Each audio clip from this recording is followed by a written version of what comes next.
The risk factors that are in the report seem to point to, I guess, dysfunctional families who have a reluctance to be involved with the authorities like SIF.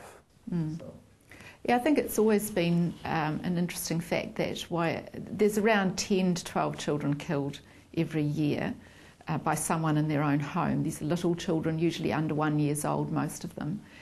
And the reality is that 8 out of 10 of those have never come to the attention of any authority.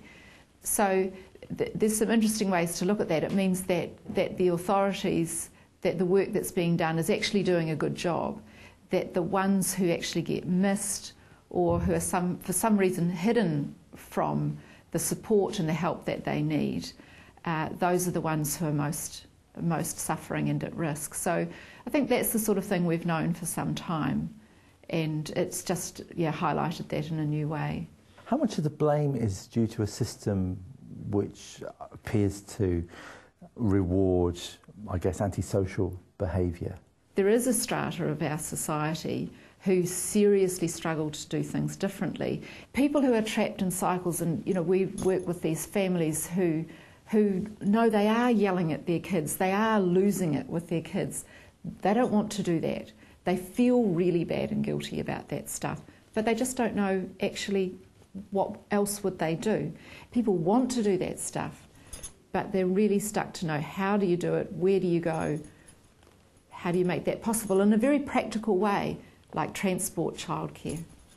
Do you think we should have given more importance to child rearing and homemaking as an occupation instead of having a career? I think it's not only that. I think a lot of skills have been lost. I think even, I've been talking to some people lately about what actually gets taught when you first have a baby in hospital. Well, you're only in for 2 nights, so you're not going to learn very much at all. Lots of people actually don't even know how to bath the baby. What do you feed the baby? People actually don't know about basic nutrition. Where are they going to learn that stuff? So I think there are some real basic skills that people are lacking. People just don't know. How do you cook real cheap budget food that's still nutritious? Those things are needed. A quarter of all New Zealand children live with only one biological parent. Where have we gone wrong on that? I think the reality is that we are struggling with our relationships. And I think, again, people are hungry for some skills around that stuff. And I think our teenagers are needing some real good input around what does a healthy relationship look like? So many of families, as you're saying, are like one parent, usually mum, huge stress, and that new man they might bring into the home because they're poor and they're lonely. So one mum said to me, it's not that I like these blokes, but they put food on the table, They're the danger. You're bringing someone into your home that you can't be sure is safe, and the reality is the statistics are that more children are going to be hurt by someone who isn't their biological father than someone who is. One of the things the report said was that media anti-abuse campaigns are not as effective as education in parenting. I think you have to hit everything from both sides. And I think like the It's Not Okay campaign, I think that is having some effect. It's raising awareness. So you raise awareness, you also raise reporting. Now the reporting of child abuse has actually only been since the early 90s in terms of really uncovering what's happening inside homes. Parenting programs, like actually teaching people new skills, are profoundly impacting. I mean, I actually think every parent should have access to a free parenting program, and not just one, because you learn how to look after your little ones, and then you need to learn the next stage and the next stage, hard work. So I think those things should be universally available and accessible to people in terms of like transport and childcare. They are really impacting. So we need to do both. One of the things the report says is that Maori ethnicity is a static risk factor. What does that actually mean? Well, social outcomes for Maori in terms of child abuse statistics, serious assault on children, as came out in this report, are way worse than for non-Maori. It's the same in education. So Maori boys, for example, are 6 times more likely to be seriously assaulted than a non-Maori boy. That's terrible. Girls 3 times more likely. But Maori boys are also 5 times more likely to come out of school with no qualification and 8 times more likely to end up in prison. So social outcomes for Maori are bad across the board.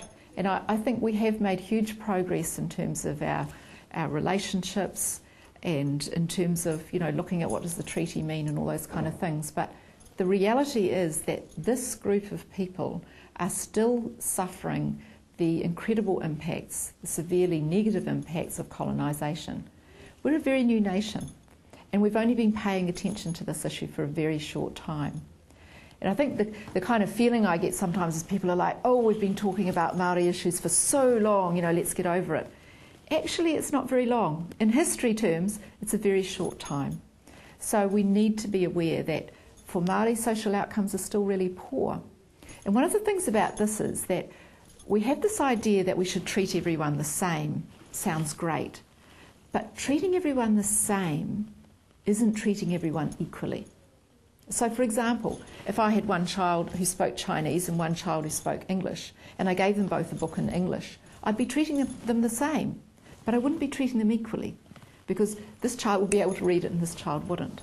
So we do have to have specialist programs. We do have to pay attention to Māori in particular and their needs, or we will not improve their social outcomes.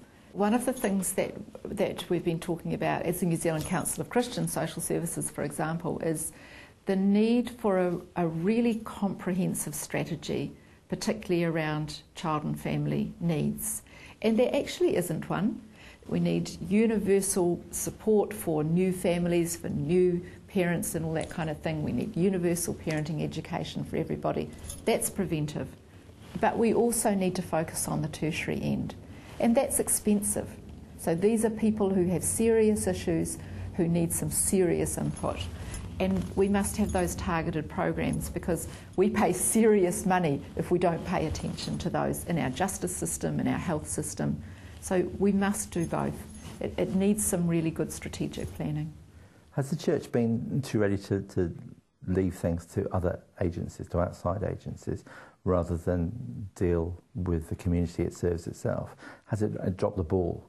There are some churches who are doing amazing stuff, and there are certainly groups of God's people who are doing some incredible things, and I'm particularly impressed with the kind of new generation, young people going and living in poor areas and saying, how do we connect with these neighbourhoods? And there's some exciting stuff happening. I mean, if you took Christians out of social services, basically they'd pretty much closed down, So I think we have to say God's people are out there. There is the salt, there is the light.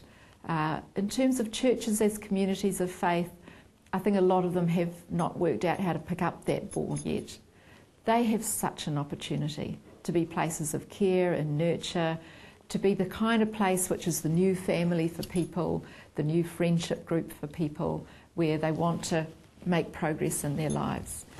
So I think we've got to seriously say, what is the social structure in our churches? How do we embrace those who might be a bit untidy around the edges, who might not quite fit the nice mould, who we might worry a little bit about those kids mixing with our kids? Let's get over that stuff. Let's help our kids to know how to be out there with other kids in their playgrounds, in their neighbourhoods. And let's stop trying to protect our children from the world, but teach our children to get out there and be God's people in the world.